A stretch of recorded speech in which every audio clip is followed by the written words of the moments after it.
వరికి బోనస్ ఇచ్చేదాకా కాంగ్రెస్ ప్రభుత్వాన్ని వెంటాడుతాం, వదిలిపెట్టేది లేదు, ఇవ్వాల్సిందే. ఇలాంటి మాటలతో మాజీ సీఎం కేసీఆర్ మొన్నటి ఎలక్షన్ ప్రచారాల్లో హోరెత్తించారు. ఒక్కసారి ఫ్లాష్ బ్యాక్ వెళ్తే కథలుగా మ్యాటర్ తెరపైకొస్తుంది. 2020 నుంచి రైతులను కన్ఫ్యూజ్ చేసి ఒకసారి సన్నాలని, మరోసారి దొడ్డు రకాలని, ఇంకోసారి అసలు వరేస్తే ఉరే అని, ఇకపై కొనుగోలు కేంద్రాలు ఉండవని, ఇలాంటి మాటలు ఎన్నో చెప్పింది గత సర్కార్. ప్రస్తుత ప్రభుత్వం సన్నాల నుంచి బోనస్ మొదలు పెడతామంటే మాత్రం ఏదో జరిగిపోయిందన్నట్లుగా ప్రచారం చేస్తున్నారా? ఏది నిజం? ఓసారి డీకోడ్ చేద్దాం.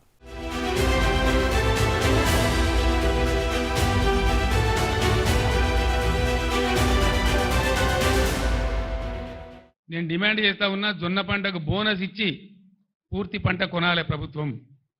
ఆ పంట చేతికి వచ్చింది, పోయిన పంట పోయింది, కానీ మిగిలిన పంట అది వచ్చింది. అట్లనే వర్షాకాలం వడ్లు వస్తే దానికి బోనస్ ఇయ్యలే. క్వింటాల్కి 500 కట్టిస్తామని మాట్లాడింది, ఇయ్యలే, రూపాయి ఇయ్యలే. ఇప్పుడు కొనుగోలు కేంద్రాలు పెట్టినామని చెప్పాను, ఇస్తారా ఇవ్వరా? దాని మీద ఉరుకులేదు పలుకులేదు. ఇవ్వకపోతే మాత్రం మిమ్మల్ని వెంటాడతాం. బోనస్ ఇచ్చేదాకా వదిలిపెట్టాం. ఇది మాజీ సీఎం కేసీఆర్ నోటి నుంచి వచ్చిన డైలాగ్. ఒక్కసారి ఫ్లాష్ బ్యాక్ కు వెళ్దాం. బీఆర్ఎస్ అధికారంలో ఉన్నప్పుడు సన్నవడ్లకు కేసీఆర్ బోనస్ ఇస్తామని ప్రకటించారు. 2020 అక్టోబర్లో జనగామ జిల్లా కొడకండ్ల రైతు వేదిక ప్రారంభోత్సవం సందర్భంగా చెప్పుకొచ్చారు. సన్నవడ్లకు 100, 150 అయినా ఎక్కువ రావాలని, ఆ మాత్రం దక్కేలా చేస్తామన్నారు.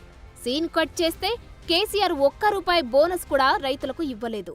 సన్నవడ్లు ఏంటంటే మార్కెట్లో మంచిగా ఉంటుందని నేను చెప్పిన, ధర దొరుకుతుందని చెప్పిన, దొరికిపిస్తాం. కేసీఆర్ కదా, ఖచ్చితంగా దొరికిపిస్తాం. ఎట్లా దొరకదు? 1888 రూపాయలకు దొడ్డు కొంటున్నారు.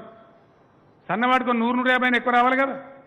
పచ్చినాడు చేస్తా, గ్యారంటీ చేస్తా, 100% చేస్తా,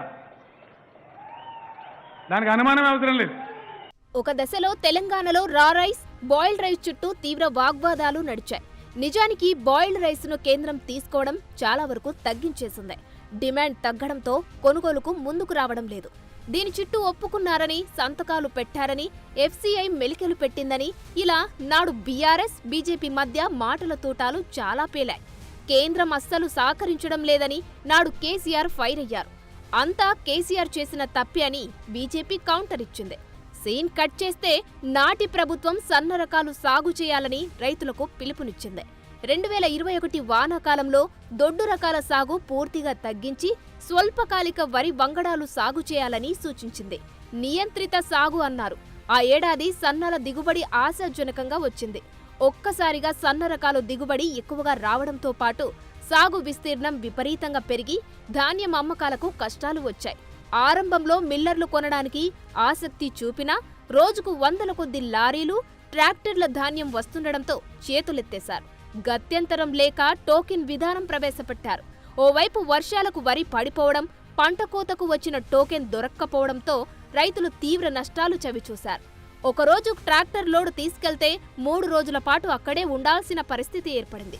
పచ్చిధాన్యం కావడంతో ముక్కి 4వ రోజు అమ్మడానికి వెళ్తే మిల్లర్లు పేచి పెట్టి కొనకపోవడంతో క్వింటా 1300 నుంచి 1500 వరకు సన్నాలను అమ్ముకున్నారు. మిర్యాలగూడ మిల్లుల వద్ద అయితే భారీ పోలీస్ బందోబస్తు మధ్య ధాన్యం కొనుగోళ్లు జరిపారు. ఈ పరిస్థితిపై రైతుల్లో తీవ్ర వ్యతిరేకత వచ్చింది. దాంతో ప్రభుత్వం 2021 యాసంగిలో సన్న రకాల సాగు చేయాలని చెప్పకుండా రైతుల ఇష్టమంటూ చేతులు దులుపుకుంది.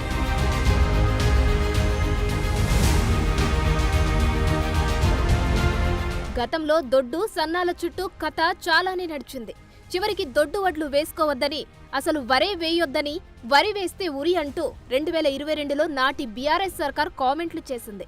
ఇప్పుడు అదే బీఆర్ఎస్ లీడర్లు వడ్ల బోనస్ విషయంలో రాష్ట్ర ప్రభుత్వాన్ని వదిలిపెట్టే ప్రసక్తే లేదని అంటున్నారు.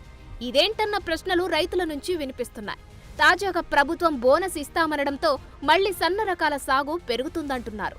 ప్రభుత్వం కొనుగోలు చేయాలంటే ఆరబెట్టి ఇవ్వాలి. అదే సన్నాలను మిల్లర్లు కొంటే నేరుగా పొలం నుంచి మిల్లుకు తరలించవచ్చు.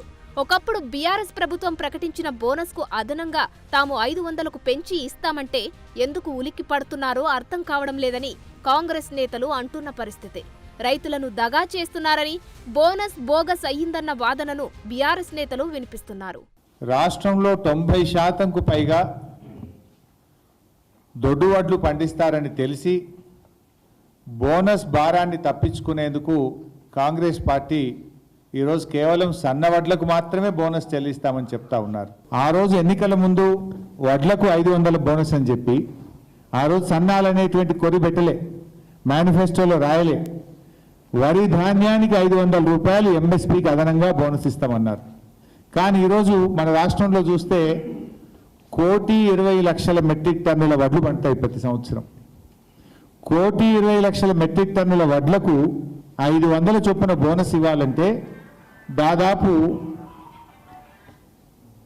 6,000 కోట్ల రూపాయలు అవసరమవుతాయి. 6,000 కోట్ల రూపాయలు అవసరమవుతాయి. కానీ వీళ్ళు చెప్పింది ఏంది? సన్నాలకు మాత్రమే బోనస్ ఇస్తామంటే కేవలం 400-500 కోట్లతో సరిపెట్టే ప్రయత్నం. అంటే రాష్ట్ర రైతులకు దాదాపు 5,500 కోట్లు మొండి చేయి చూపిండ్రు. ఎన్నికల్లో హామీ ఇచ్చి రైతులకు ఇవాళ తీవ్రమైనటువంటి అన్యాయం కాంగ్రెస్ పార్టీ ఈ ప్రభుత్వం చేస్తూ ఉంది. ఇక బీజేపీ విషయానికొద్దాం. సన్నవడ్ల సాగుపై మోడీ సర్కార్ ఎఫ్సీఐ ఒకటి చెప్తుంటే తెలంగాణ బీజేపీ నేతలు మాత్రం ఇంకో రకంగా మాట్లాడుతున్నారు. కాంగ్రెస్ ప్రభుత్వం ప్రకటించిన సన్నాలకు 500 బోనస్పై విమర్శలు చేయడం కీలకంగా మారుతోంది. దేశవ్యాప్తంగా దొడ్డు రకం బియ్యం నిల్వలు పేరుకుపోవడంతో ఒకవైపు కేంద్రం, ఎఫ్సీఐ ఆందోళన వ్యక్తం చేస్తున్నాయి. 2019-20 నుంచే సన్న రకం వడ్ల సాగును ప్రోత్సహించాలని తెలంగాణకు కేంద్రం సూచిస్తూ వస్తోంది. రైతులతో ఫైన్ వెరైటీలు సాగు చేయిస్తే మంచి గిట్టుబాటు అవుతుందని వరి పండించే అన్ని రాష్ట్రాలకు స్పష్టం చేసింది. సన్నాల సాగు పెరిగేందుకు రాష్ట్రాలు ప్రోత్సాహకాలు ప్రకటించాలని అన్నారు. ఇదే విషయమై అప్పుడు బీఆర్ఎస్ అధికారంలో ఉన్నప్పుడు సన్నాలకు ప్రకటించిన బోనస్ ఇవ్వాలని రాష్ట్ర బీజేపీ నేతలు డిమాండ్ చేశారు. అదే కాంగ్రెస్ సన్నాలకు ప్రకటించిన బోనస్పై మాట్లాడుతూ రాష్ట్రంలో దొడ్డు వడ్లు సాగు చేసేవారే ఎక్కువ అని, వాటికి బోనస్ ఇవ్వాలని డిమాండ్ చేయడమే అందరినీ ఆశ్చర్యపరిచే విషయం. రైతులు వరి పండిస్తారు తెలంగాణలో విషయము అందరికీ తెలుసు. 80% పైగా పంట దొడ్డు వడ్లే, దొరిధాన్యమే పండిస్తారు. సన్నధాన్యం అనేటువంటిది చాలా తెలంగాణలో ఉత్పత్తి అవుతుంది. మరి ఈరోజు అధికారంలోకి వచ్చిన తర్వాత కాంగ్రెస్ పార్టీ ప్రభుత్వం మాట మార్చి మెజార్టీ రైతులకు చేయి గుర్తు కోటేసినందుకు చేయి ఇస్తుందని సందర్భంగా మనవి చేస్తున్నాను.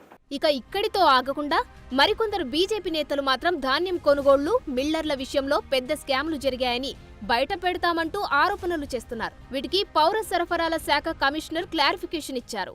ఈ కుంభకోణం సామాన్య ప్రజానీకం రక్తం దాగినటువంటి కుంభకోణం. సామాన్య ప్రజానీకం ఎంతో కష్టపడి పండించినటువంటి రైతాంగం దగ్గర దోచుకున్నటువంటి ధాన్యం ఒకవైపు అయితే, మరోవైపు మీరు కొనుగోలు చేసి మీరు సీఎంఆర్ కింద ఇచ్చినటువంటి ధాన్యాన్ని బిల్డింగ్ చేసి మనకు రిటర్న్ ఇవ్వకుంటే ఆ కోట్ల రూపాయలకు ఈ ప్రభుత్వం వడ్డీ కడుతున్న మాట వాస్తవం కాదా? మరి మీ స్టాకు రైస్ మిల్లర్ దగ్గర ఉంటే ప్రభుత్వం ఎందుకు వడ్డీ కట్టాలి? ప్రభుత్వం దేనికోసము ఈరోజు వాళ్ళ బాధను భరిస్తూ ఉన్నదో, దీని వెనుక ఉన్న మతలబేందో ఉత్తమ్ కుమార్ రెడ్డి గారు, వారితో పాటు చౌహాన్ గారు కూడా సమాధానం చెప్పాలని చెప్పి నేను అడుగుతా ఉన్నా. I can't comment on somebody's comment, but లాస్ట్లో అది చెప్పాను దట్ అదే స్టేట్మెంట్ ఆఫ్ 1,30,00,000 కూడా ఉన్నది.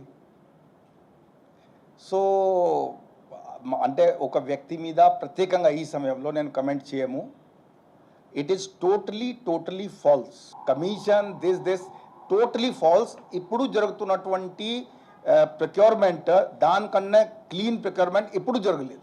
సో ఓవరాల్ గా ఈ ధాన్యం కొనుగోళ్లు, సాగు, బోనస్ విషయాలపై అసలు మ్యాటర్ ఏంటంటే సన్నాల సాగుకు రైతులు అలవాటు పడి లాభాలు గడిస్తే ఏటా వాటి వైపే మొగ్గు చూపుతారన్న ఆలోచనతో ప్రస్తుత ప్రభుత్వం ఉంది.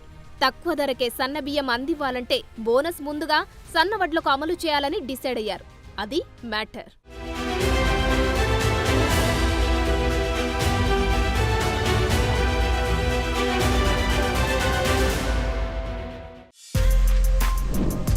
For more videos like this, subscribe Big TV channel.